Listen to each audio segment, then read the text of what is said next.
Cifrando el pasado. Se le ha llamado por muchos nombres. El sin ley. La bestia. El gran mentiroso. Pero la mayoría lo conoce como el anticristo. Es el peor personaje de la historia humana. Ni siquiera Hitler y Stalin son comparables a él.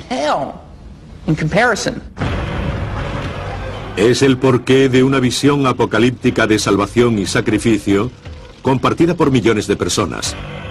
El 40 o 50% de los estadounidenses dice que ellos creen en los elementos claves del final de los tiempos, que incluyen la llegada del anticristo. Es la figura central en la profecía más popular del mundo, el día del juicio final, y algunos dicen que conocen su personalidad. Si quieres encontrar al anticristo, busca a alguien muy atractivo, muy formado y brillante, alguien que conozca muchos idiomas. Sobre todo, representa una paradoja. El anticristo es el puro mal, pero hay colectivos que esperan su llegada. El anticristo va a ser agente de destrucción, de muerte o de catástrofe mundial. Y aún así, en las comunidades que creen en el apocalipsis, nada se aguarda con más esperanza y júbilo: la llegada del anticristo. Sea hecho o ficción, su papel es claro. El anticristo es el emisario humano de Satanás en la tierra. Y algunos dicen que las señales de su trabajo y presencia están entre nosotros.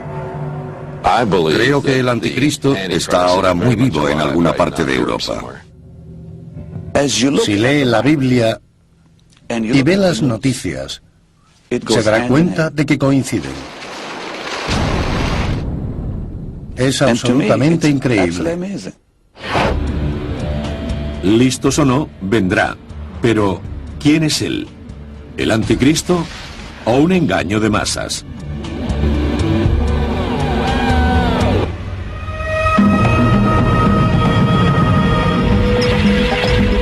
El anticristo.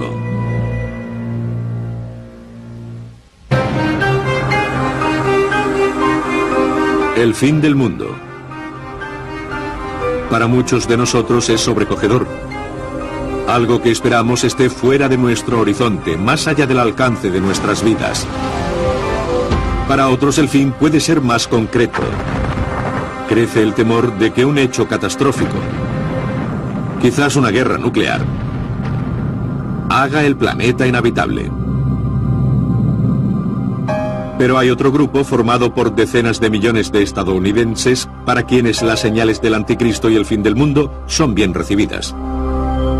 Eso es porque les indica la segunda venida de su Dios.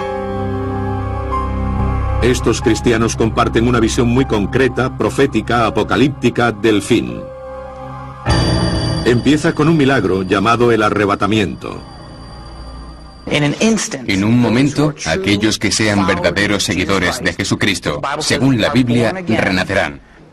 Serán arrebatados. Llegarán por los aires para encontrarse con Jesús e irán al cielo. Imagine un alto porcentaje de la población del mundo que desaparece. Si los verdaderos creyentes desaparecen directamente de sus automóviles, estos chocarán, los aviones se estrellarán y los barcos se hundirán. Será el caos. Cuando llegue el arrebatamiento, también lo hará el peor periodo de la historia humana. El arrebatamiento da pie a la fase en la que el anticristo aparecerá como un salvador y estabilizará un mundo en desorden. Pero aquellos que queden atrás estarán sujetos a horrores inimaginables. La gente se derretirá, sus ojos se fundirán, sus caras se destruirán y quedarán con las entrañas al descubierto. Eso cuentan las profecías. No va a ser un fin agradable. Será el fin de la historia de la humanidad. El mundo empezó. El mundo como lo conocemos acabará y habrá una transición. Esta transición agónica la conocen sus creyentes como la Gran Tribulación. Forma parte de un sistema de interpretación bíblica llamada el dispensacionalismo, favorecido por algunos evangélicos y fundamentalistas. Según este sistema, habrá un periodo de 7 años que culminará con el sufrimiento indecible que traerá consigo el antagonista de Cristo, el anticristo. Desde 1830 hasta el tiempo presente hay enseñanzas bastante consistentes sobre el anticristo. Se cree que este sería una personificación del mal, una especie de mesías satánico que llegaría al poder al final de la presente era histórica. Unificará el mundo. Habrá una especie de gobierno, una moneda y una religión globales. Dios vertería entonces juicios terribles sobre la tierra contra el anticristo, contra sus seguidores, y serían destruidos millones de ellos. Habría intentos de acabar con Israel. La batalla de Armagedón sería uno de ellos. Se verán imágenes del valle de Megiddo lleno de sangre a la altura de las bridas de un caballo, cubriendo millones de metros cuadrados. ¿Cuánto faltaría para esta visión horrenda de matanza y justicia? No queda mucho para el consuelo según quienes creen que el fin está cerca. Es como si estuviéramos saltando obstáculos hacia algún lugar. ¿Estamos más cerca del fin de lo que pensamos?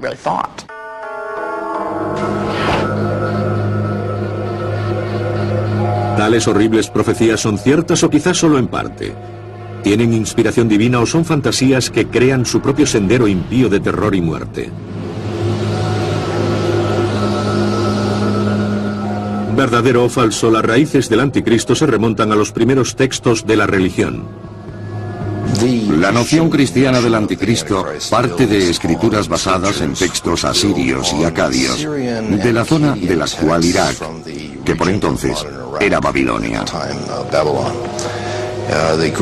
La gran historia habla de Tiamat, la maligna y poderosa serpiente de las profundidades.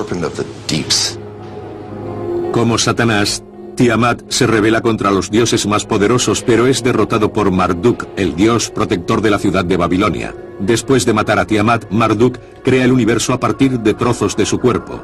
Un todo bueno hecho de partes malignas. De ahí parte la creación del orden, el principio de la civilización. Otras religiones antiguas tenían también como eje esta mezcla entre el bien y el mal. El dios Pele era responsable del volcán, pero en Polinesia el volcán tenía algunos aspectos positivos. Así que aquí tenemos un dios a cargo de dos cosas. Las culturas de los indios americanos normalmente hablan de un equilibrio entre las cosas. El mismo fuego que calienta también puede quemar la mano. La diosa hindú Kali es un ejemplo especialmente acusado de una deidad con naturaleza mixta.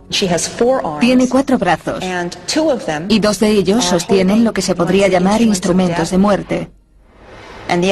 Y la otra mano en el fondo está abierta, lo que significa que está ofreciendo dones. Ella es la señora de la muerte y la destrucción, y la dadora de vida y compasión. Lo que tenemos es una fusión dinámica, donde muchas calidades están unidas en una figura, al contrario de lo que conocemos en Occidente, donde todo está separado. Algunos estudiosos creen que fue la transición al monoteísmo lo que polarizó el bien y el mal. Según un punto de vista, elementos importantes de este cambio ocurrieron alrededor del 600 a.C. en el actual Irán, con una nueva religión llamada zoroastrismo. Y que un día llevaría a Dios contra Satán, el Cristo y el anticristo que encontramos en la cristiandad. Dividió el mundo en el bien y el mal, como un enorme combate de boxeo cósmico. El profeta Zoroastro, también conocido como Zaratustra, declaró que un solo y benévolo Dios, conocido como Ahura Mazda, era el Rey Supremo. En cuanto uno establezca que hay pura bondad, pura luz, ¿dónde estará la oscuridad? Porque no desaparecerá. Según Zoroastro, había otra fuerza en el universo. Él articuló las fuerzas malignas dentro del mundo como Angra Mainyu. Y a Angra Mainyu se le atribuyen todas las criaturas molestas del mundo que nos traen plagas y epidemias. ¿Podría ser Angra Mainyu el precursor del anticristo? Los estudiosos señalan que Zoroastro estableció un final de los tiempos similar a lo que aparecería en la cristiandad. Sería una última confrontación entre el bien y el mal. Esta batalla sobrenatural del fin de los tiempos es el drama central del anticristo. Hay una distinción que es bastante novedosa, donde viene esta noción de que todo lo bueno sea asociado con Dios y todo lo malo con el diablo. Algunos estudiosos creen que el zoroastrismo influyó en el judaísmo y finalmente en el cristianismo. Después de la caída de Jerusalén ante los babilonios en el 586 a.C., miles de judíos fueron deportados a Mesopotamia. Cuando los persas conquistaron Babilonia en el 539, los judíos desterrados entraron en contacto con las nuevas religiones. La bestia, el dragón del caos, el traidor. Tales eran las metáforas que las sociedades antiguas usaban para referirse al maligno. ¿O eran manifestaciones literales de la figura del mal? De cualquier modo, ellos sentaron las bases para un nuevo arquetipo de mal en el final de los tiempos. Un anticristo que los creyentes pronto encontrarían acechando en las páginas del libro de Daniel. ¿Pero este texto se refiere realmente al anticristo o a una figura histórica que pisó la tierra hace más de 2000 años? El Apocalipsis. La palabra conjura imágenes del fin del mundo. El caos. La destrucción masiva. Un catastrófico enfrentamiento final entre Cristo y el Anticristo. Pero tales asociaciones son sorprendentemente diferentes del significado griego original de Apocalipsis, que es sencillamente revelar. Con ello queremos decir que revela los planes de Dios para el fin de nuestro mundo, para castigar al malo y premiar al justo. Muchos textos apocalípticos fueron escritos entre el siglo II a.C. y el segundo de nuestra era, durante un periodo de persecución de los judíos y después de los cristianos. Algunos han formado parte de la Biblia. Para demostrar la existencia del anticristo, los creyentes en la profecía vuelven a menudo a la Biblia hebrea y a los textos apocalípticos del libro de Daniel. La palabra anticristo nunca aparece en el libro de Daniel, pero se refiere a un príncipe despótico que vendrá en una época turbulenta. El mundo vivirá momentos duros y estará buscando a un líder elocuente que pueda unirlo bajo el estandarte de la paz y la seguridad. Traerá la prosperidad al mundo. Él quiere que afecte a las economías del mundo de una manera positiva. Y afianzará la alianza para muchos durante una semana. Daniel 9:27. Una semana bíblica, según los creyentes, equivale a 7 años nuestros. Lo que dispara el periodo de 7 años de la Gran Tribulación es el acuerdo que el Anticristo negocia con Israel. Es un tratado de paz para 7 años. Y a la mitad de la semana hará cesar el sacrificio y la oblación. Daniel 9:27. 3 años y medio después, él romperá ese tratado. Y del Dios de los dioses dirá cosas increíbles. Daniel 11:36. Su principal rasgo es el orgullo. Él se cree mejor que Dios, cree que es superior a Dios y que merece ser entronizado. ¿Pero el libro de Daniel es verdaderamente profético sobre el anticristo y el final de los tiempos? O como indican muchos historiadores, hay algo más detrás de estas referencias a un gobernante despótico que usurpa el orden divino. Según algunos eruditos, el libro de Daniel fue escrito entre el 167 y el 164 a.C., durante la persecución de los judíos bajo el emperador sirio Antíoco IV. Estos especialistas creen que las menciones en las que otros ven al anticristo están referidas a este déspota sirio. Al hacerse con Jerusalén, Antíoco IV empieza a tomar ciertas medidas para intentar fortalecer su poder sobre la población hebrea de Judea. A medida que aumenta la resistencia contra él, se proclama Dios y ordena el culto a su persona en el templo de Jerusalén.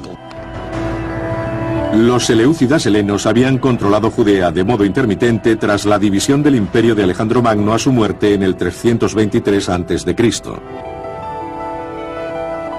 Fuertemente influenciado por la cultura griega, Antíoco llegó al poder en el 175 con la intención de helenizar a los judíos.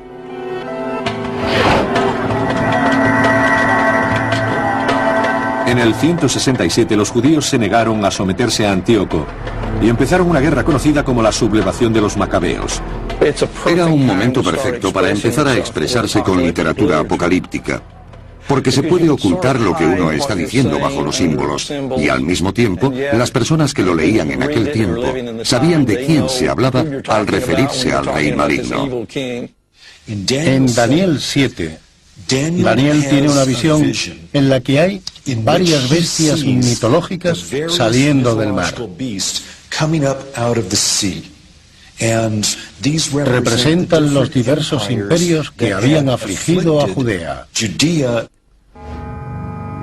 La bestia no es más que otro nombre para el anticristo. Una tradición que empieza aquí, en el libro de Daniel.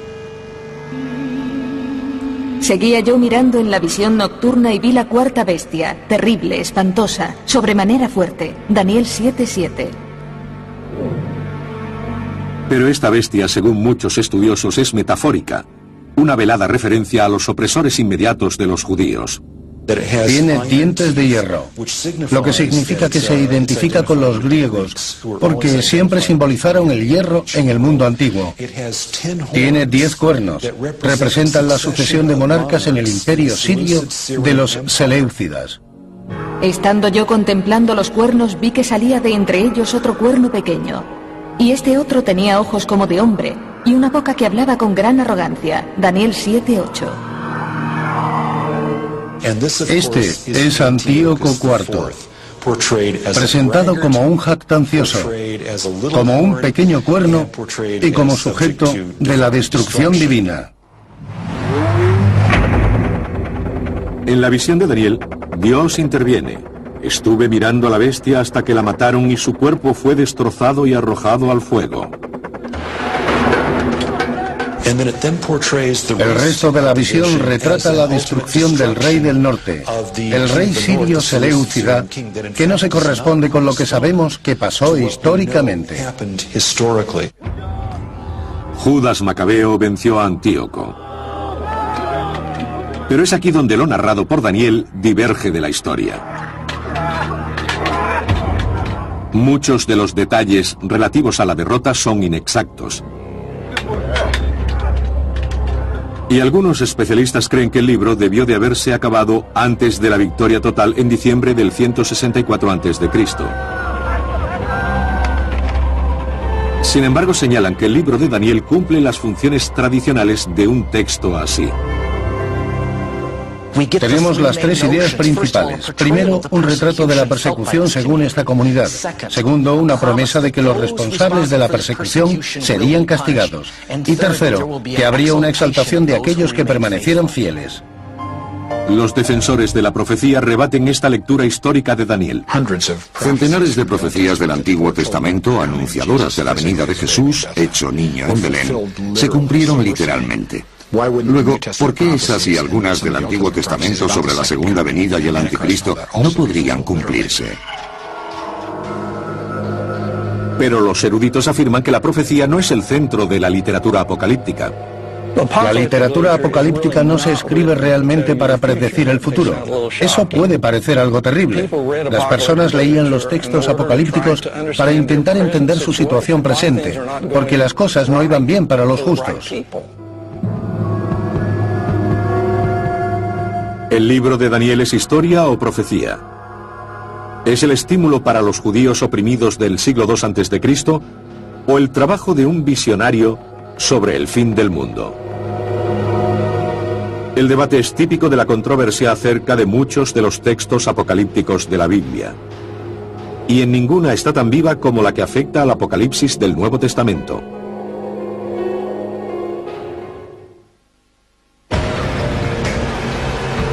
El Apocalipsis ha llegado hasta nosotros a través de milenios. Un texto asociado a imágenes de bestias marinas y monstruos de 7 cabezas.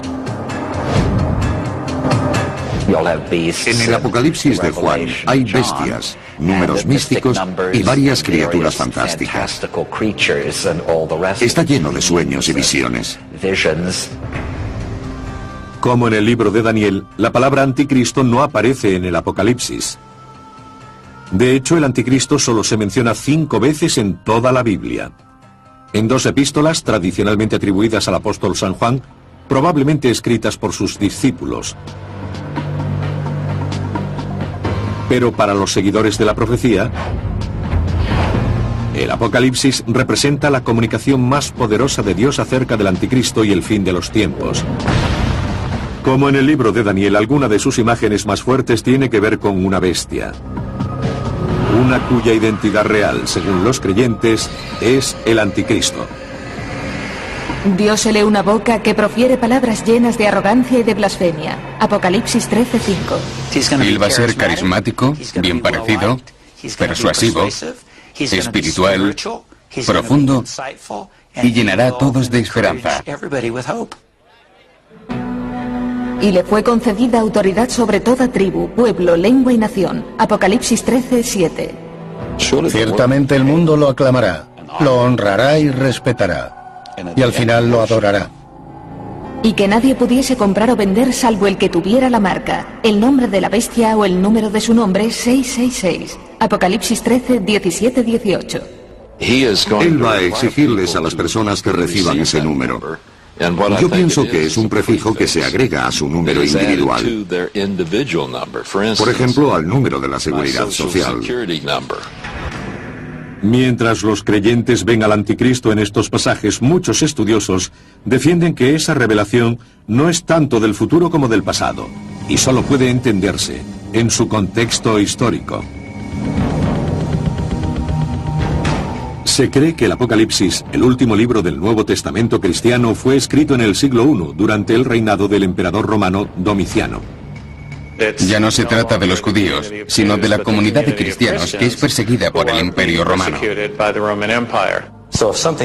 Si pasaba algo en la sociedad, por ejemplo un terremoto, una hambruna o un fracaso económico, era muy fácil para alguien culpar a los cristianos. Veían al anticristo en cualquier faceta de la cultura. Veían que les decía, para servir en el ejército romano hay que rendir culto a la estatua del emperador.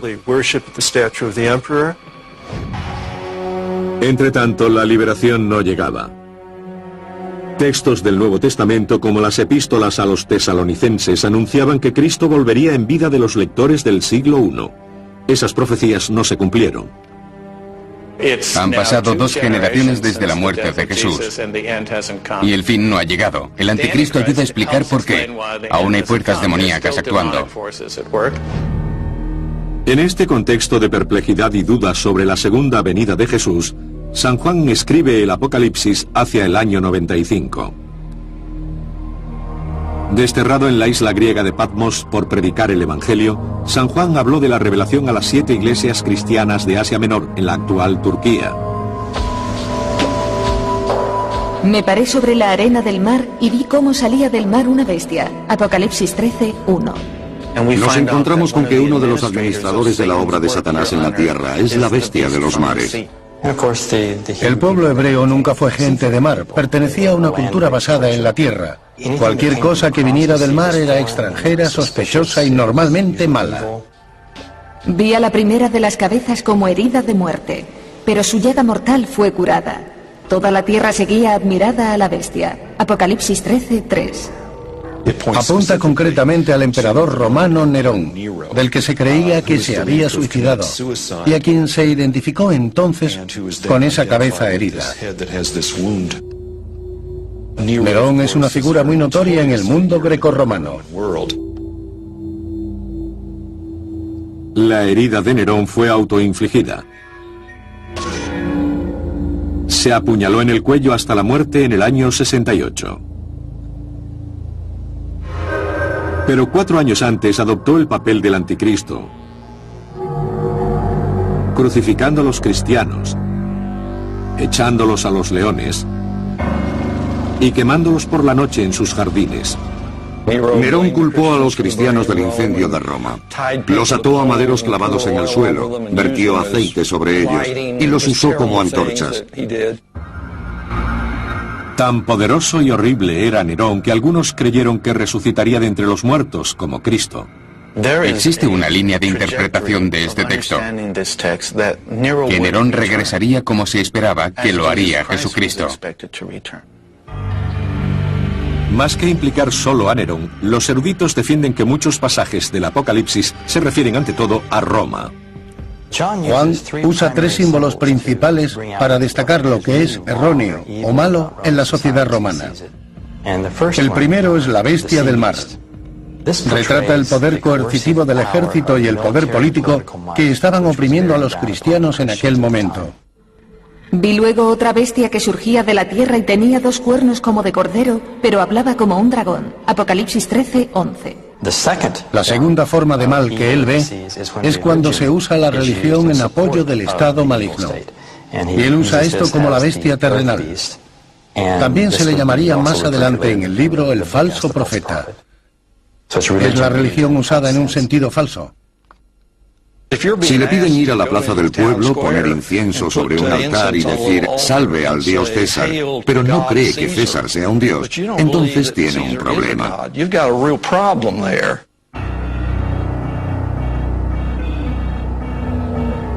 Y que nadie pudiese comprar o vender salvo el que tuviera la marca, el nombre de la bestia o el número de su nombre 666. Apocalipsis 13:17-18. La tercera forma de mal sería la seducción económica que obviamente puede ejercer un tremendo poder coercitivo sobre el pueblo. Sin estar de acuerdo con Roma no se podía comprar ni vender. En algunos documentos oficiales habría lemas imperiales que eran necesarios para comerciar en la antigüedad.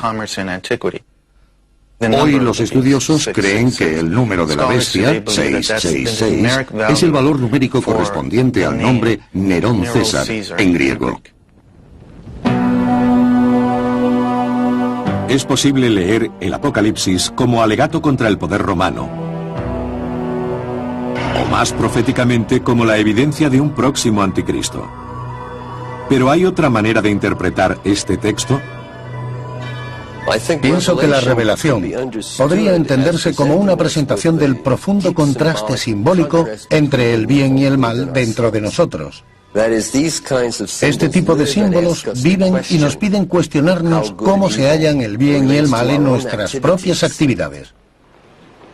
Lo que sí nos dice es que a menudo en la historia las personas buenas sufren cosas malas. Pero la fe dice que el bien acaba triunfando. Aparentemente no sin innumerables victorias del mal. Desde la Edad Media, persecuciones y cruzadas contra el anticristo llevarían a la matanza de incontables inocentes.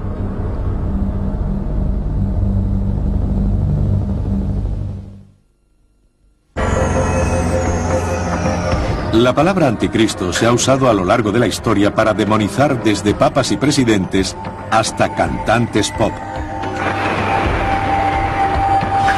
Ha sido un grito de llamada y una sentencia de muerte. Levantando pasiones mortales y divinas. Y aún así el anticristo, quizás la palabra con más significado del léxico cristiano, se esconde en la Biblia, donde aparece solo unas pocas veces en pasajes menores. Para sorpresa de la mayoría de las personas, la palabra anticristo solo aparece en los 2 textos más oscuros que se pueden encontrar en la Biblia. Juan 1 y 2, 2 epístolas muy cortas. Según los expertos, estas cartas o epístolas fueron escritas cerca del fin del siglo I. Durante este periodo, los cristianos discutían duramente entre ellos acerca de si Jesús, el Hijo de Dios, había existido realmente. Pero todo espíritu que no confiese a Jesús venido en carne, ese no es de Dios, es del anticristo. Juan 1:4-3. Y él los define según los que niegan la humanidad de Jesús. Así podemos ver que este texto está en contra de la versión gnóstica de la cristiandad. El gnosticismo era un movimiento religioso y filosófico que amenazó con dividir a la joven cristiandad. Las epístolas de Juan retrataron a quienes no aceptaban que Jesús era el Hijo de Dios y que tuvo forma humana, como representantes de la falsa doctrina y de la figura del anticristo. ¿El sentimiento del anticristo de las epístolas de Juan pudo transformarse en un anticristo maligno de carne y hueso? Piense en la figura del anticristo como una especie de imán que atrae textos y figuras dispares a unirse gradualmente en una gran leyenda, que en sí misma no está presente en las Escrituras. Cuando los cristianos tuvieron un sentido mayor de que Jesús era Dios en la tierra, el contraste, que es el enemigo del hombre, también queda más evidente y se desarrolla quizás como una especie de lado oscuro. En forma de hombre aparecerá el Salvador, y en la forma de hombre el otro también vendrá. Por primera vez surge un retrato en carne y hueso del anticristo. Pero este pasaje no es de Daniel, el Apocalipsis o las epístolas de Juan. Fue escrito en el 202 por Hipólito, un prolífico teólogo de la Iglesia primitiva. En su tratamiento de Cristo y el anticristo, Hipólito reúne las ideas sobre el anticristo que prevalecían en la Iglesia de entonces, incluso una creencia que serviría como pretexto para derramar mucha sangre a través de los siglos, que el anticristo, como el propio Cristo, sería de origen judío, de la tribu de Dan. Ese elemento, que el anticristo es judío y es aceptado por los judíos, fue uno de los elementos presentes en muchas de las persecuciones posteriores sufridas por los judíos en la historia. Durante las cruzadas el nombre del anticristo se invocaría para remover el odio contra musulmanes y judíos. Creo que los usos más destructivos de la leyenda del anticristo en el curso de la historia han sido cuando los cristianos han identificado a los extranjeros, sino con el anticristo, como sus precursores o con el ejército del anticristo. Esto ha sido evidente en la persecución de los judíos en numerosos momentos. Es especialmente claro en el conflicto entre la cristiandad y el islam. Durante la primera cruzada lanzada por el Papa Urbano II en 1095, hordas de campesinos, la Cruzada del Pueblo, devastaron asentamientos judíos a lo largo del Rin. En la conquista de Jerusalén en 1099 hubo una gran matanza de musulmanes y judíos en la ciudad. El elemento apocalíptico en las cruzadas tuvo gran importancia, quizás aún más después de que la ciudad de Jerusalén fuera reconquistada por los musulmanes en el año 1187. La reconquista de Jerusalén por Saladino en 1187 alimentó la creencia de que él era el anticristo. De forma interesante, los musulmanes también tienen una figura del anticristo llamada el Dajjal. Aparece hacia el siglo IX en el Hadith, una recopilación de hechos y dichos de la vida del profeta Mahoma. Es la idea de que realmente no es un Cristo, pero que intentó dar una imagen de líder, de Mesías. La propia palabra Dajjal significa en árabe el que engaña o gran mentiroso, alguien que es un falso Mesías, y esta noción también se encuentra en los textos bíblicos. Existe la idea clara de que el concepto de Dajjal se refiere a esta noción del anticristo. Durante la Reforma Protestante del siglo XVI, la palabra anticristo se usaba incluso para atacarse entre cristianos. Los reformistas lo encontraron favorable para justificar su ruptura con el catolicismo. No había nada más fácil que ver al Papa como el temido anticristo. El Papa les devolvió el favor y empezó a señalar a cada uno de los reformadores protestantes como agentes del anticristo en la tierra. El poder de señalar al anticristo resultaba muy seductor, sobre todo en forma de profecía. A mediados del siglo XVI, Nostradamus, el famoso médico y vidente francés, escribió versos enigmáticos en los que los intérpretes dicen identificar a 3 anticristos. Una de las más famosas cuartetas de Nostradamus trata de Napoleón. En la centuria octava, cuarteta primera dice: en Pau Ney Loron habrá más fuego que sangre. Pau Ney Loron está formado por 3 pueblos pequeños en el sudoeste de Francia. Y alternando el orden de las letras se lee con bastante precisión: Napoleón. Hitler fue el segundo anticristo. Se refieren a él como Hister, que era una forma antigua de llamar al río Danubio. Aunque puede parecer impresionante, la mayoría de los críticos afirma que las profecías de Nostradamus son tan ambiguas que siempre se puede encontrar un hecho que encaje con el paso de los siglos. Como la cuarteta en la que Nostradamus identifica al tercer anticristo como una figura maligna llamada Mabus. Los creativos intérpretes han afirmado que el último anticristo puede ser desde Saddam Hussein hasta el presidente ruso Vladimir Putin. Hay un gran cuento a lo largo de la historia que yo llamo "pon la cola al anticristo". Siempre que necesitemos identificar algo como una amenaza mundial contra la que lanzar a las tropas de forma incondicional, tomará la imagen del anticristo. Pero hay una imagen dominante del anticristo hoy, la de un hombre recto de paz con un programa infernal. Algunos cristianos discuten si esta imagen puede encontrarse en la Biblia. Durante décadas se han hecho de oro escribiendo de ello. Pero ¿quién es este anticristo? ¿Un hombre? ¿Un mito? ¿Un monstruo? ¿Y qué quiere de nosotros?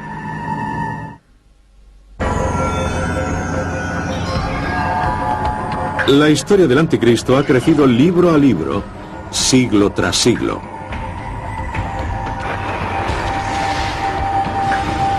Su identidad, forjada por mitos antiguos y pasajes bíblicos muy simbólicos, ha demostrado ser tan duradera que el nombre de Anticristo ha estado en boca de facciones belicosas, gentes oprimidas y rivales políticos durante siglos.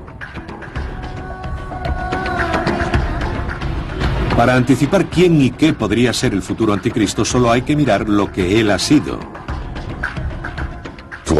¿El anticristo será un enemigo externo? ¿Un enemigo interno de la Iglesia o estará entre nosotros?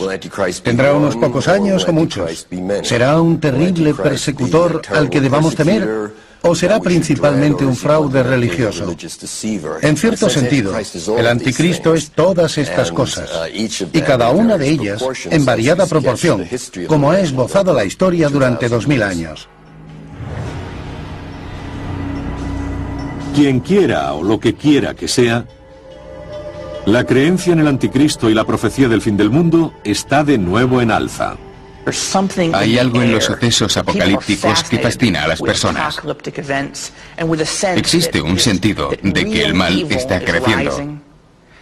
Y esta lucha entre el bien y el mal puede estar alcanzando un punto catastrófico.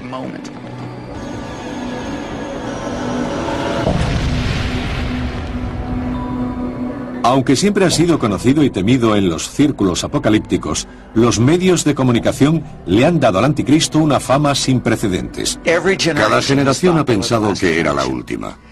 La diferencia está en que ahora tenemos cadenas de televisión y la distribución mundial de novelas que promueven esas ideas.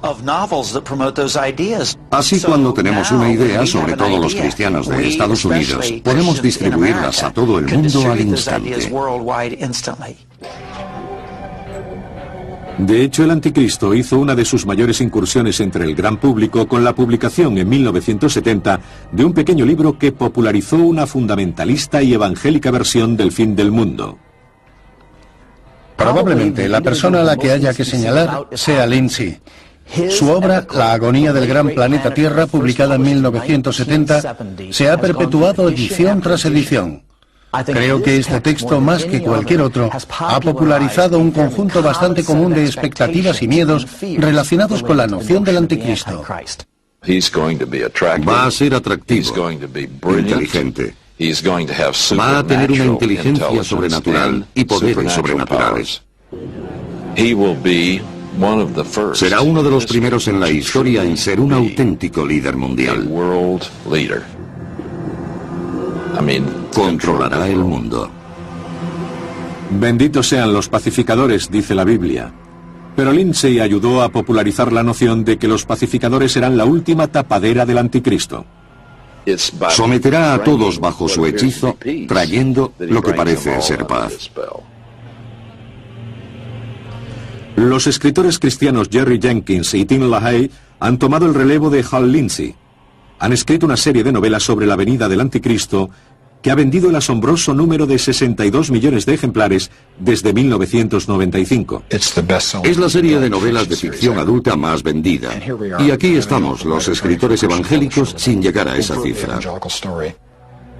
Aunque presentada como ficción, el tema central de la serie de novelas Dejados atrás es para muchos cristianos una representación realista de la segunda venida de Cristo y del reinado de su némesis, el Anticristo. En la serie Dejados atrás, el Anticristo será la cabeza de las Naciones Unidas. Un líder carismático y popular, procedente de Rumanía, que prometerá paz y que controlará la ONU para dirigirse a la nueva Babilonia, Irak, donde empezará a supervisar un nuevo orden mundial. Al margen de aspectos como las Naciones Unidas y Rumanía, la serie Dejados atrás está en sincronía con una visión ampliamente compartida del Anticristo y su misión. Él va a usar toda la oratoria moderna. Todos nos queremos, todo el mundo es bueno, todos estamos de acuerdo, seamos todos uno, y la gente corriente va a mirarlo y dirá, este es un gran tipo. El Anticristo sería artífice de un tratado de paz en Oriente Próximo, y los judíos se regocijarían, reconstruirían su templo en Jerusalén, vivirían un resurgimiento de la hegemonía judía y habría seguridad y paz en Oriente Próximo. Llegado ese punto, según el dispensacionalismo, exactamente a los 3 años y medio de su reinado, el Anticristo mostraría sus colmillos. Ya no pretenderá ser una buena persona, puesto que gobernará el mundo con mano férrea.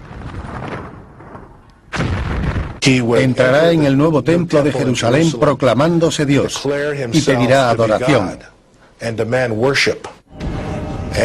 Llevará la muerte a todos aquellos que se nieguen a reconocerlo. Recibirá su marca, la marca de la bestia, en la frente o las manos. Permitirá un horrible holocausto sobre ellos. Lo que los dispensacionalistas modernos dicen es que será la peor persecución en la historia del pueblo judío. Jesús, cuando vuelve, viene a rescatarnos, porque si no llegara en el momento justo en el que va a venir, no quedaría nadie vivo. Será la segunda venida de Cristo, al final de esta tribulación, cuando el Anticristo será abatido. Sus fuerzas sufrirán la derrota. Los judíos supervivientes recibirán finalmente a Jesús como su Mesías, y Jesús establecerá el trono de David en Jerusalén.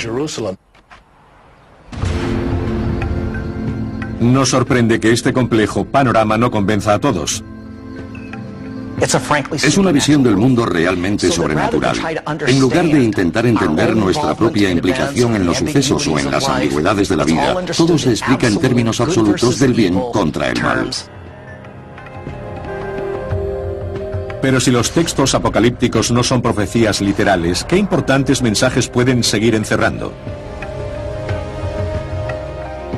Pienso que además contesta a algo muy arraigado en la condición humana. El intento de dar sentido a nuestra historia y a encontrarnos en el lado del bien, en medio de tanto conflicto.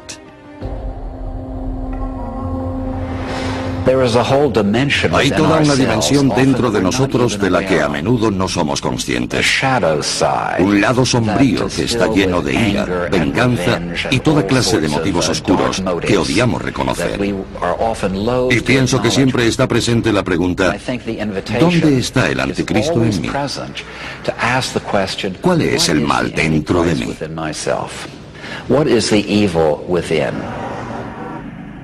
Determinar si el Anticristo es físicamente real, algún tipo de energía metafísica o un engaño total puede estar más allá de nuestro conocimiento. Pero lo que sí podemos afirmar es que el Anticristo abarca cada vez más espacio en nuestro horizonte. Sus pisadas se acercan con cada década que pasa.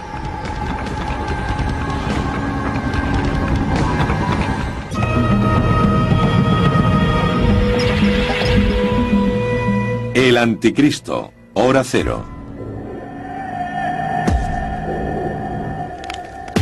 El anticristo ha encabezado las listas de los más buscados durante los 2 últimos milenios. Los creyentes de la profecía nunca han dejado de buscarle. Es el oponente maligno de Cristo, el representante de Satán en la tierra en forma humana, que llega al final de los tiempos. Se le teme, pero a la vez se le da la bienvenida.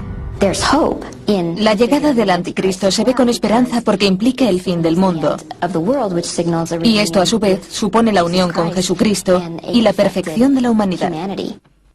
Si se hace una lectura literal del Nuevo Testamento como la que hacen los fundamentalistas conservadores, el orden sería primero la aparición del anticristo y después de 7 años de reinado, Cristo regresará y lo derrotará. Entonces empezarán miles de años de bienestar sobre la tierra. Los creyentes en las profecías temen que la gran tribulación, los 7 años del reinado del anticristo, culminen con un periodo de castigos impensables para la humanidad. Se desatará una guerra tremenda que traerá el fin del mundo y causará la desaparición de millones de personas. Mucho peor que la Segunda Guerra Mundial. Esta acabará con muchos más. En poco tiempo, la mitad de la población mundial habrá desaparecido. Así no es extraño que algunos cristianos hayan estado siguiendo la pista de esta figura demoníaca a lo largo de la historia. Los creyentes han construido un perfil utilizando claves extraídas de la Biblia, principalmente del libro de Daniel en el Antiguo Testamento y el Apocalipsis en el Nuevo Testamento. Este cuerno tenía ojos como de hombre y una boca que hablaba con gran arrogancia. Daniel 7:8. El libro de Daniel predice incluso que este hombre tendrá la habilidad de hechizar con la oratoria. Hipnotizará al mundo a través de su fascinante forma de hablar. Y le fue concedida autoridad sobre toda tribu, pueblo, lengua y nación. Apocalipsis 13:7. Será una figura política que traerá paz al principio. También será una figura eclesiástica porque sustituirá a las religiones del mundo por la suya. La venida del inicuo irá acompañada del poder de Satanás, de todo género de milagros, señales y prodigios engañosos. Tesalonicenses 2:9. El anticristo leerá las escrituras, las citará y hará señales, maravillas y milagros. Para los creyentes en las profecías, el anticristo es un criminal acusado de antemano por su delito. De acuerdo con los eruditos, ha sido buscado especialmente en Estados Unidos. Algunos piensan que esta preocupación está basada en el miedo. El anticristo es una figura que ha representado el miedo a un mundo en cambio. Un mundo que cambiará en detrimento de los cristianos. Pocos sucesos históricos han cambiado al mundo como el descubrimiento del Nuevo Mundo. Según se dice en Mateo 8, todo el mundo debe ser evangelizado antes del regreso de Cristo. Si miramos a México en el siglo XVI, al descubrirse el continente del Nuevo Mundo, hubo un resurgir del pensamiento apocalíptico, pues ya se podía evangelizar a todo el mundo, porque se había descubierto. En el siglo XVII los puritanos llegaron al Nuevo Mundo en busca de libertad económica y religiosa, pero también para convertir a los indígenas al cristianismo. A las pocas semanas de pisar tierra americana, estaban pasando hambre y necesitaron robar las provisiones a los indios. Poco tiempo después estalló el conflicto. Culminó con la matanza masiva de indios. No había otra forma más fácil de justificar esta persecución que comenzar a ver a los nativos como agentes del anticristo, como demonios en forma de indios. Al principio fueron objetivo de su interés evangélico. Ahora los indios eran sospechosos. El problema de los europeos fue que al encontrarse a los indios creyeron que eran el anticristo. La Biblia había sido utilizada para racionalizar la existencia de todas las personas de cualquier parte. Así que si nosotros éramos supuestos descendientes de Adán, ¿por qué no se nos mencionaba en la Biblia? En el siglo XVIII la etiqueta del anticristo se expandió hasta el enemigo extranjero. Durante la Guerra de Independencia, algunos políticos patriotas pensaron que quizá Jorge III era el anticristo. Se encuentran alusiones al anticristo desde los comienzos de la historia de Estados Unidos. La palabra anticristo se ha usado a lo largo de los siglos para describir a los enemigos, y muy a menudo se utiliza para deshumanizarlos y posibilitar la lucha contra ellos, hasta la muerte si era necesario. De Nerón a Napoleón, dictadores y déspotas siempre han sido imanes para aquellos que buscan al anticristo. En Estados Unidos en el siglo XX, los creyentes en las profecías centraron su atención en Europa, donde existía el temor a un déspota capaz de revivir el Imperio Romano. Habrá un cuarto reino fuerte como el hierro. Como todo lo rompe y destroza el hierro, así él romperá todo, igual que el hierro, que todo lo hace pedazos. Daniel 2:40. Durante 2 décadas en el siglo XX, muchos estuvieron convencidos de que esta profecía se había cumplido. Entre los cristianos fundamentalistas se sentía un miedo tremendo hacia Benito Mussolini como el posible anticristo. Había hecho renacer el Imperio Romano, como se había predicho que haría el anticristo. Pero incluso en la cima de su infamia, Mussolini tenía competencia. Entre muchos otros atributos, la habilidad de Hitler para la oratoria fue considerada por algunos como una señal del anticristo.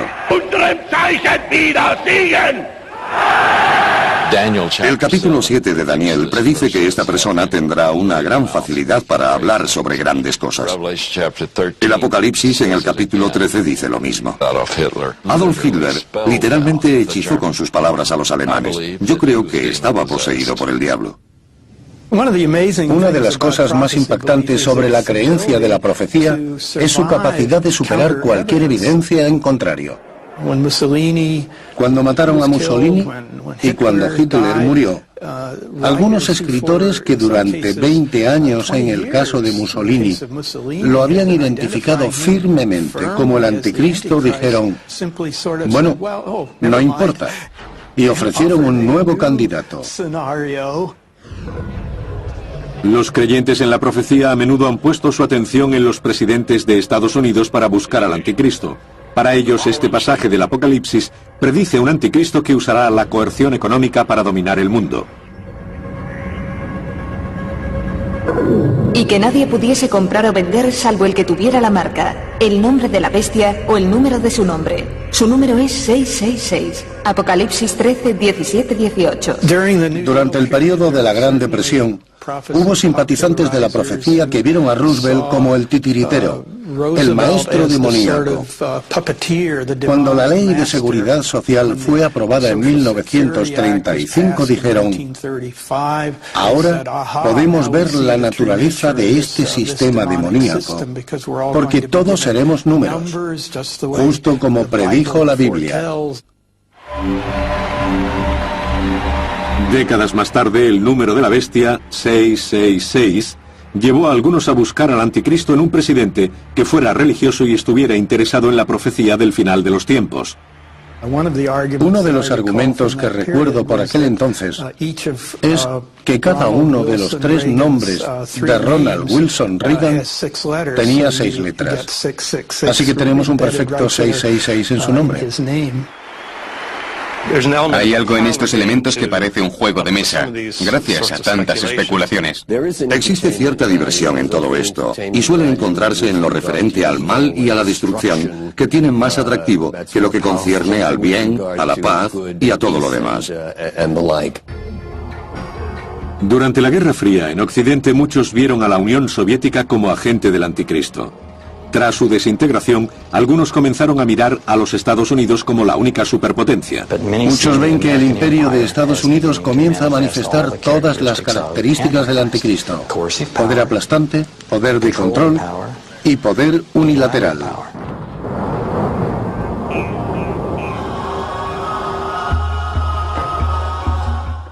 La mayor parte de la Iglesia no vive en Estados Unidos, así que cabría decir que muchos cristianos se encuentran oprimidos por el imperio americano. Pero el fervor del anticristo no se limita a Estados Unidos.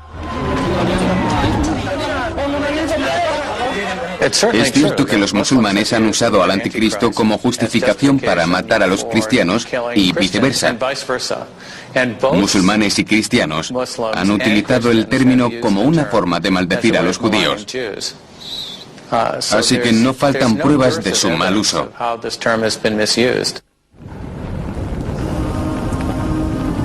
Aunque la etiqueta de anticristo ha sido aplicada muchas veces a los poderosos y a quienes no lo eran, a emperadores y a sus imperios,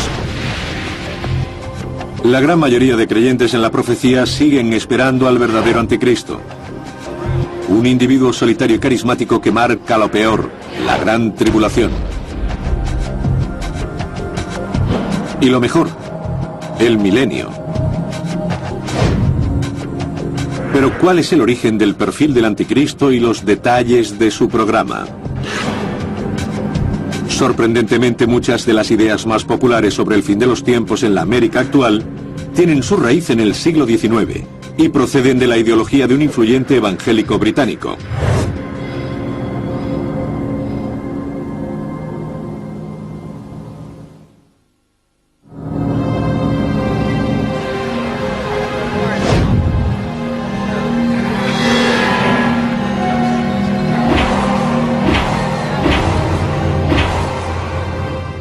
Los creyentes se desvanecen en el aire. Un anticristo seductor promete la paz, pero persigue a quienes no lo siguen y provoca la Tercera Guerra Mundial.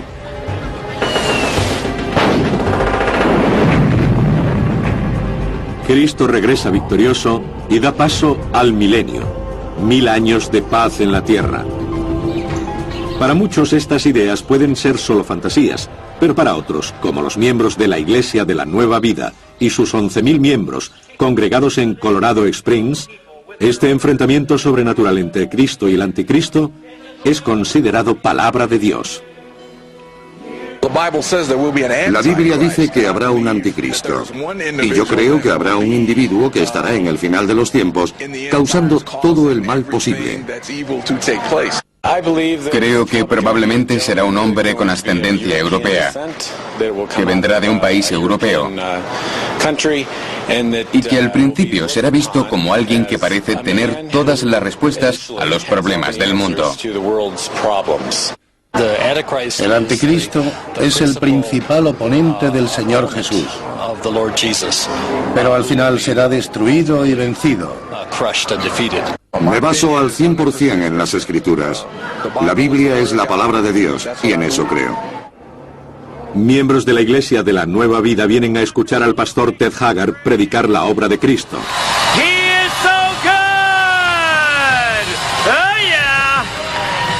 Pero él, como muchos cristianos evangélicos, es franco sobre los planes del anticristo.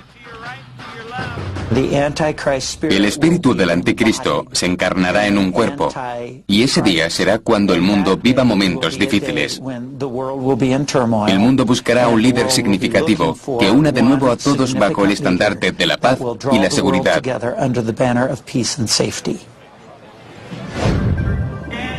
El punto de vista del pastor Haggard es el de un heterodoxo cristiano. Además de ser el fundador de la Iglesia de la Nueva Vida, encabeza la Asociación Nacional de Evangélicos, formada por 45.000 templos con 30 millones de miembros. La evangélica es una de las iglesias cristianas con más rápido crecimiento del país. La emoción del sistema profético, que habla sobre el arrebatamiento, el anticristo, la gran tribulación y la batalla de Armagedón, tiene el poder emocional de que un ministro liberal que se despierte un domingo diga: quiero que todos contacten con su congresista para que apoye la ley 4075, porque así vamos a ayudar a este grupo que lo necesita. Tiene ese apasionante poder.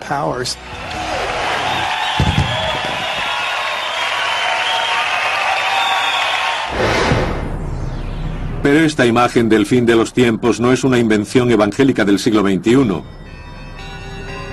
Y lo que es aún más sorprendente, los eruditos tampoco creen que sea una idea del siglo XX. Viene de la predicación evangélica y protestante del siglo XIX y principios del XX, las cuales relacionaban un número de escenas separadas del Nuevo Testamento, obteniendo un mito nuevo sobre el fin de los tiempos. Esta forma influyente de interpretación bíblica es llamada dispensacionalismo. Fue un invento de un solo hombre, John Nelson Darby, un evangélico británico del siglo XIX. Las enseñanzas de John Nelson Darby fueron llamadas dispensacionalistas porque dividió la Biblia en distintas eras o dispensaciones, como él las llamó. Pensaban que Dios había trabajado con la humanidad de distintas maneras, en distintas dispensaciones, y que lo hizo para unir los hombres en este proceso redentor. La innovación de Darby creó un supersistema bíblico, una nueva forma de leer las escrituras que unificaba textos dispares, principalmente oscuros y apocalípticos como el libro de Daniel y el Apocalipsis, los cuales fueron ignorados por las principales iglesias protestantes. Un dispensacionalista leía la Biblia como un enorme rompecabezas. Tomaba distintas profecías de varios lugares, las unía y trataba de descifrar lo que pensaba que podía suceder con todo detalle. En sus expectativas se incluía un periodo de 7 años de plagas, persecución y horror en la tierra que estaría presidido por el anticristo. Después, Darby argumentó que la Iglesia no podría participar en esto. También dijo que debía ser arrebatada antes de comenzar la gran tribulación. Después nosotros, los vivos, los que quedamos, junto con ellos, seremos arrebatados en las nubes al encuentro del Señor en los aires. Tesalonicenses 1:4-17. Según los eruditos, esta historia transmitió y sigue transmitiendo un convincente mensaje. Para aquellos que quedaron atrás en este periodo de gran tribulación, los tiempos venideros serían terribles. Y por supuesto, los dispensacionalistas han estado utilizando esta idea desde que la inventaron para convencernos de que no necesitamos pasar por todo esto. No si aceptamos a Cristo, porque podremos liberarnos de eso. El dispensacionalismo se extendió rápidamente por Estados Unidos. Entre 1880 y 1940 había literalmente docenas de estas instituciones bíblicas por todo el país. Y podía decirse casi sin excepción que el dispensacionalismo era lo que se enseñaba en aquellas instituciones, donde preparaban durante años a cientos y miles de pastores, misioneros y educadores. El anticristo ha sido una parte fundamental de esta enseñanza y hoy está en el centro y al frente de esta guerra cultural. Hay un espíritu del anticristo que ha estado siempre en el mundo, cuya idea principal es que todo lo que tenga que ver con Cristo o con los cristianos es malo. El anticristo habla a esta comunidad. El anticristo es un estafador. Atraerá a los desprevenidos al lago de fuego y azufre, lejos de sus comunidades de fe. Muchos creyentes dicen que la llegada del anticristo es inminente. Si es así, ¿qué señales perciben y cómo se prepara el mundo para este reino del terror?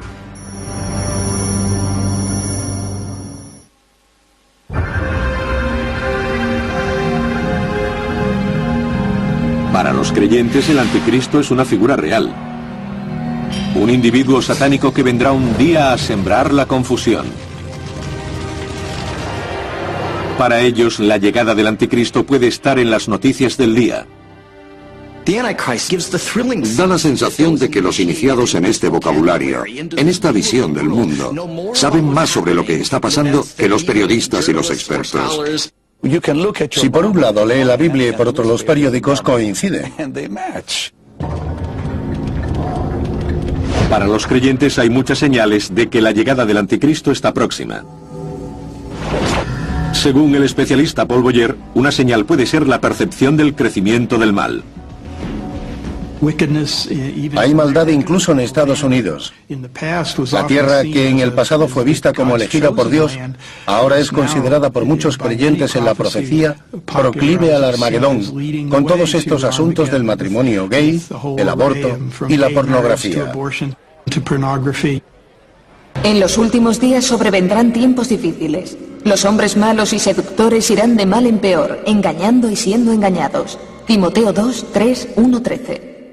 El estado del mal, de las equivocaciones, del terror y del pecado parece estar multiplicándose. Muchos ven los avances de la tecnología y el control gubernamental como posibles indicios de la llegada del anticristo.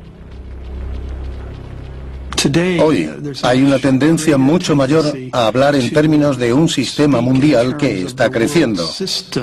Una especie de sistema mundial integrado política, económica y culturalmente. Las Naciones Unidas, la Organización Mundial del Comercio, la televisión global o el dinero de plástico, las tarjetas de crédito, es visto por los simpatizantes de la profecía como la creación de un sistema de control global, del cual se aprovechará el anticristo. Y le fue concedida autoridad sobre toda tribu, pueblo, lengua y nación. Apocalipsis 13:7. No queremos darles a las autoridades internacionales poder global sobre todas las naciones del mundo. Y una de las razones es porque sabemos que en algún lugar estará el anticristo tratando de utilizar todas esas intuiciones para perseguir a personas de todas las religiones, especialmente cristianos. Algunos sospechan de la Unión Europea y de las Naciones Unidas. Lo precipitaría que una institución como las Naciones Unidas tomara control soberano sobre otras naciones. Podría ser un cataclismo global. Por supuesto, estamos alerta porque los evangélicos somos nacionalistas. Pero quizás sea el miedo económico donde los creyentes en la profecía vean la mayoría de las señales de un mundo propicio para el anticristo. Y que nadie pudiese comprar o vender salvo el que tuviera la marca, el nombre de la bestia o el número de su nombre. Su número es 666. Apocalipsis 13:17-18. Los seguidores de la profecía han visto siempre este pasaje del Apocalipsis como la predicción de una economía mundial única dominada por el anticristo. Este miedo cobró fuerza durante el último siglo por la creciente complejidad de la economía. Las cadenas de grandes almacenes eran parte del régimen del anticristo en los años 20 y 30. Parece extraño hoy porque no las consideramos una gran amenaza, pero entonces el pequeño comerciante perdía dinero por culpa de estas grandes cadenas. Cuanto más usamos la tecnología al comprar y vender, mayor es el miedo al inminente abuso del anticristo. La gente puede utilizar la tecnología del código de barras para manipular el poder del Estado y negar a otros sus libertades civiles, o usar el poder del Estado para negar a la gente su libertad de credo o de expresión, o bien la libertad de comprar cualquier artículo sin que nadie se inmiscuya. Los avances en seguimiento e identificación por medios informáticos se ven también como herramientas del anticristo.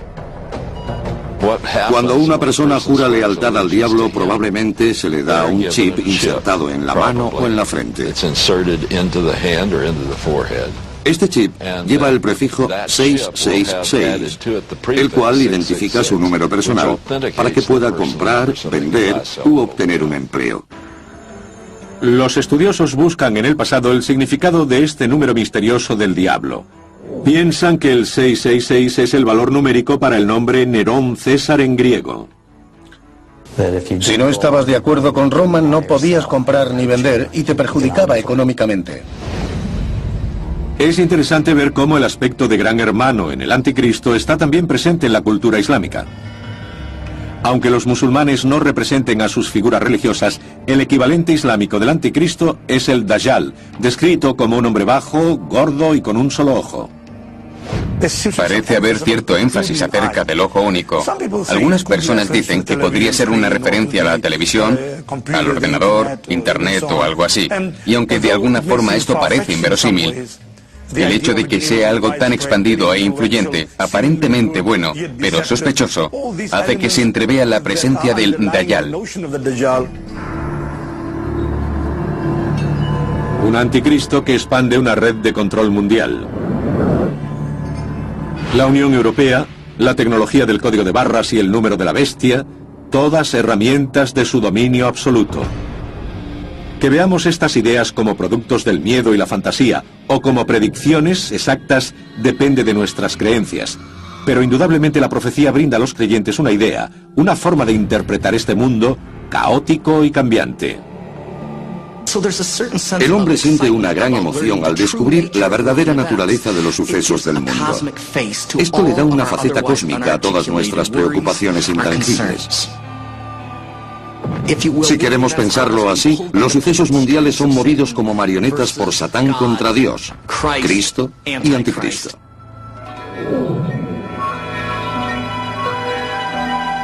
¿Cuánto tiempo falta, según la predicción, para la nueva venida de Cristo y de su oponente, el Anticristo? ¿Es la creación del Estado de Israel en 1948 el mejor indicio del final de los tiempos? Y si la cuenta atrás ha comenzado, ¿cuánto nos queda?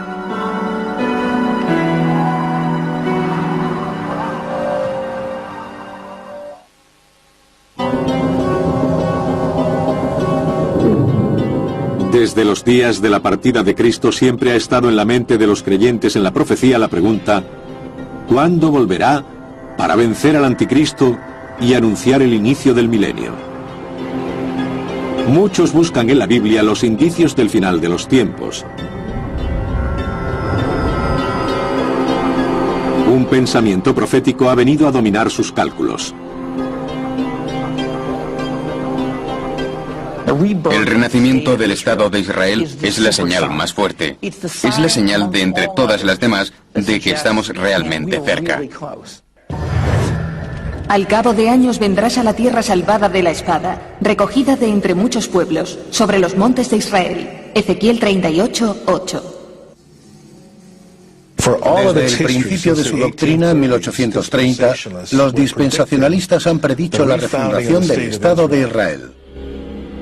Aprended la parábola de la higuera. Cuando sus ramas están tiernas y brotan las hojas, conocéis que el estío está cerca. Mateo 24:32. Dios muestra claramente que la higuera es su pueblo, Israel. Dice, cuando la higuera tenga nuevas hojas. Eso es lo que le sucedió a Israel en 1948. No nació, fue reinstaurado, brotaron nuevas hojas.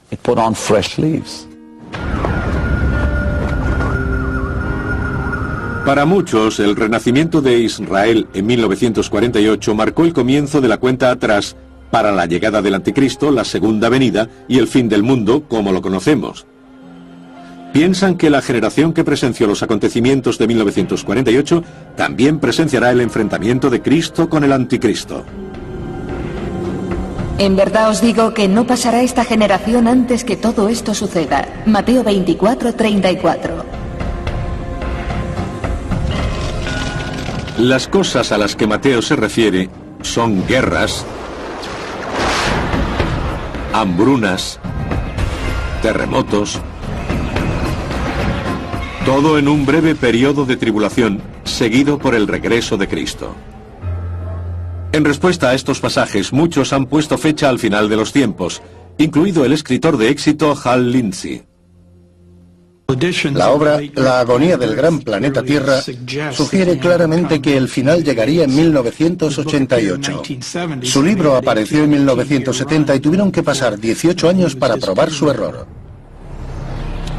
Sin embargo, muchos piensan que 1948 es la fecha de inicio de la marcha hacia el Armagedón. Centran su atención en interpretar la duración en años de una generación bíblica. Una generación pueden ser 100 años.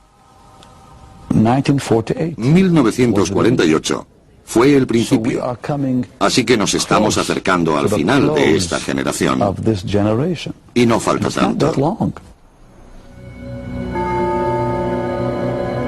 Pero aunque alguno de estos argumentos sea inquietante, Hal Lindsey y Benny Hinn representan solo una parte de la tradición de creyentes en la cercanía del fin de los tiempos.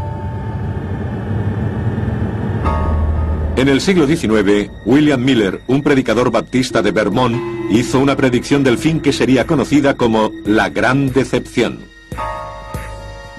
Prácticamente no había recibido educación. Era autodidacta y llegó a la conclusión de que Jesucristo volvería a la tierra hacia 1843 o 1844.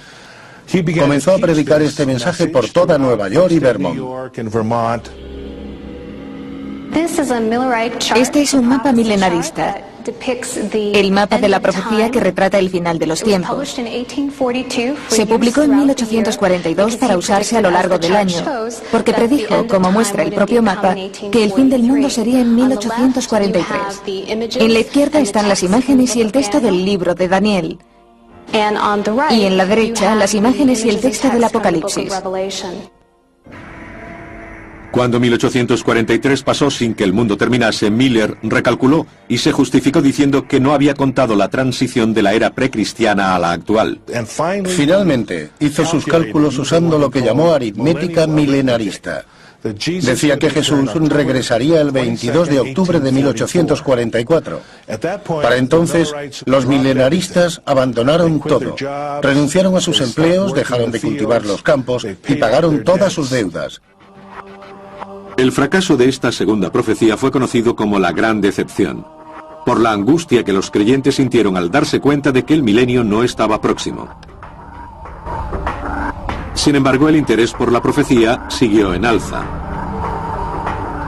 En la última mitad del siglo XX, cualquier cambio en Oriente Próximo podía inspirar el pensamiento milenarista.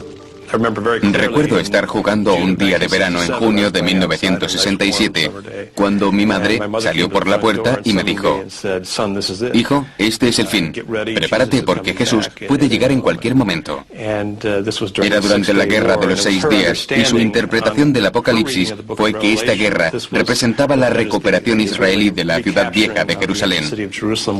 Era la última condición para el regreso de Jesús. El significado de Israel para los creyentes en la profecía no es solo un asunto de fe, también tiene implicaciones políticas. Hoy hay un gran número de escritores proféticos que están tratando de conformar la política de Estados Unidos en asuntos muy concretos referentes a Israel.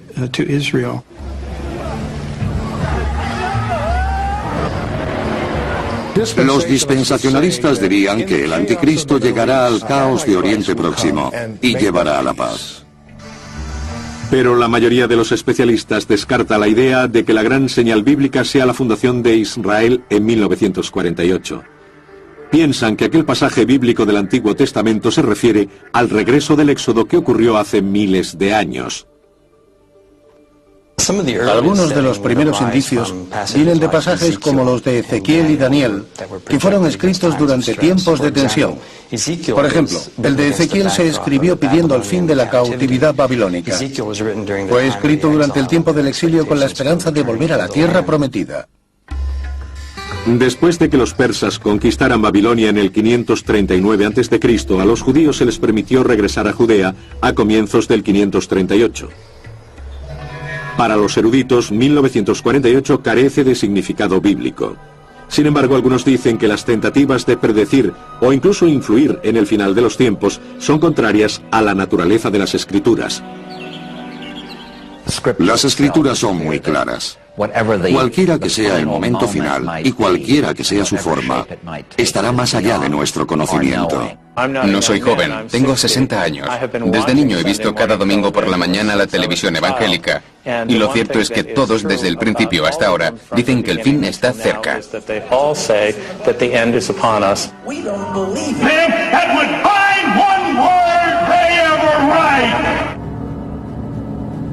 Pero si el mundo como lo conocemos hoy es devastado por el anticristo, trayendo la batalla de Armagedón y terribles juicios de Dios, ¿quién podrá salvarse de esta situación? ¿Y quién podrá escapar de tan brutal castigo?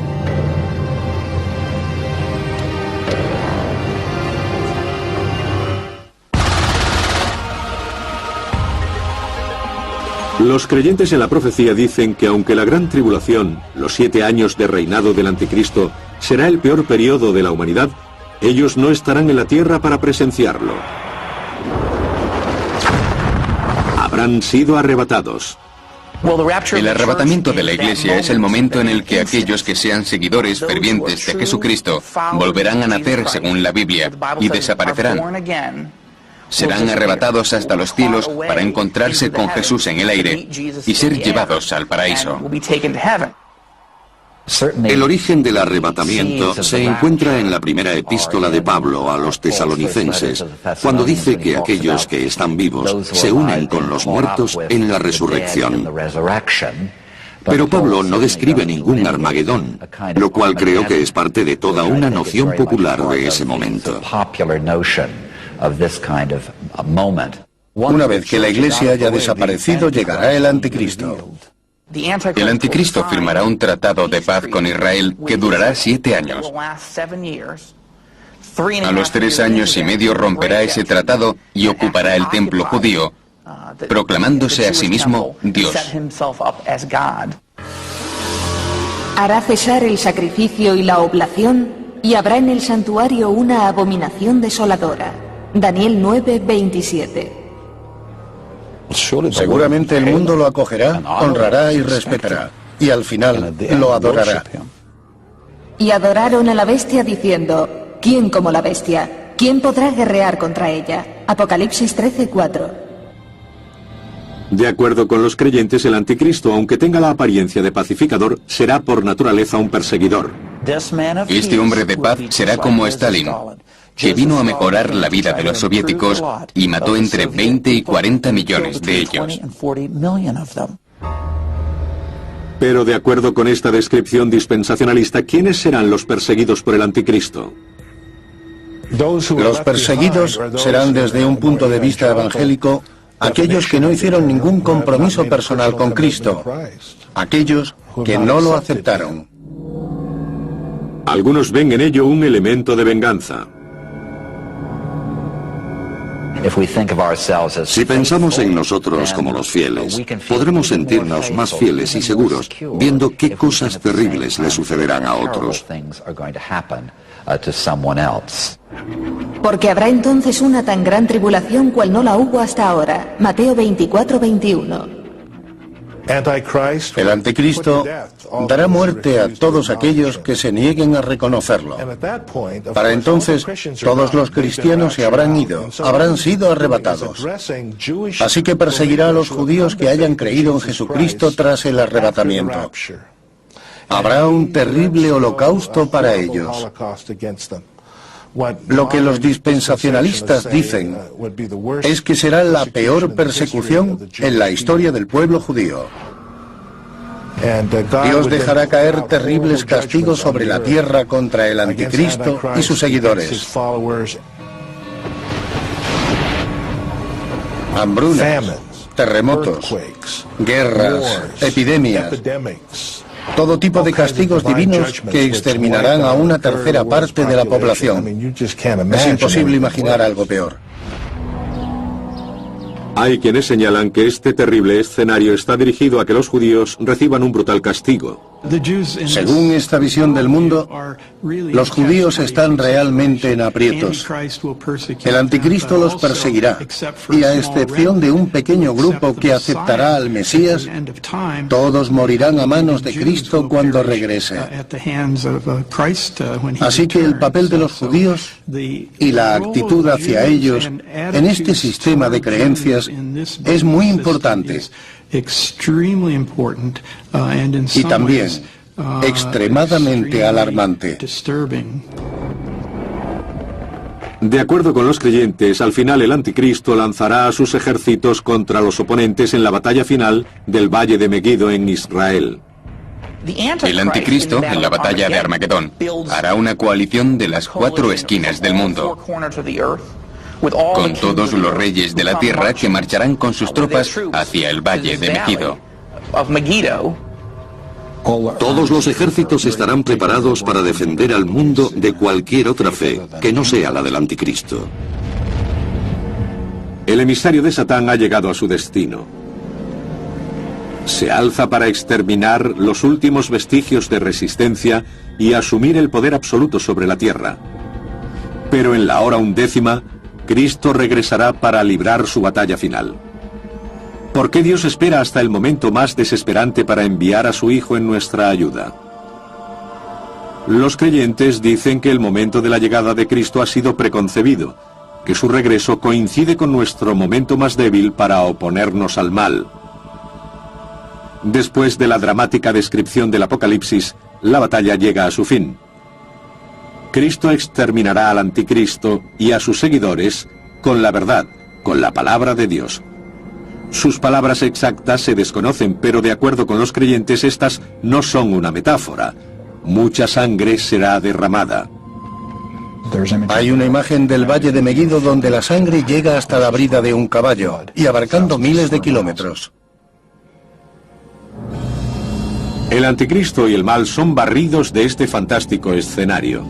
Pero algunos creen que esta interpretación de la Biblia es muy simplista. La verdadera fe siempre dejará lugar a la duda. Todo esto puede parecer muy extraño, y en concreto a esta rama de cristianos evangélicos no les gustará escucharlo. Lo que quieren es el entendimiento fácil, estar seguros de todo al 100%. Pero creo que esa es una esperanza inocente que en sí misma ya es una especie de anticristo. Otros dicen que el papel del anticristo incluso podría ser constructivo más que destructivo. Solo debemos mirarnos a nosotros mismos en lugar de a otros para juzgar el mal. Este era el mensaje de San Agustín, uno de los primeros padres de la Iglesia en el siglo V. Cuando Agustín predica a su congregación sobre el anticristo, dice que todos debemos cuestionarnos si somos el anticristo. Si pretendemos ser buenos cristianos, pero no lo somos, y realmente actuamos en contra del sentido de Cristo y su mensaje. Los grandes maestros cristianos han insistido en que siempre debemos explorar cuánto compartimos con el espíritu del anticristo. Ese es el verdadero significado de esta leyenda. La controversia acerca de la naturaleza del anticristo, si es un agente externo del fin de los días o una representación de la lucha interna entre el bien y el mal, es tan antigua como el origen de la idea y no puede resolverse. Lo que está claro es que el anticristo, temido por unos e ignorado por otros, es otra vez una figura creciente y misteriosa en la conciencia del mundo.